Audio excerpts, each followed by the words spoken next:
আলাইকুম, সবাই কেমন আছেন? ভালো আছেন? কি একটা অবস্থা সিলেটের, সারা বাংলাদেশে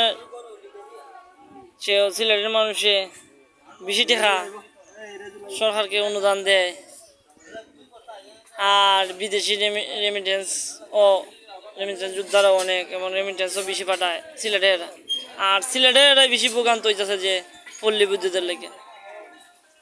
এর একটা সমাধান চাই সুষ্ঠুভাবে, আর পল্লী বিদ্যুতেরা যাতে আমরা সবসময় বিদ্যুৎ পাই, এটা আমি সবার কাছে দাবি এবং সরকারের কাছে দাবি যে আমরা সিলেটের মানুষে কেন বিদ্যুৎ কম পাবে, সিলেটের মানুষে কেন বারবার বারবার কারেন্ট নিয়ে যায় আবার বারবার দেয়, বুঝতে পারলাম না। এবং বিলও বেশি হয়।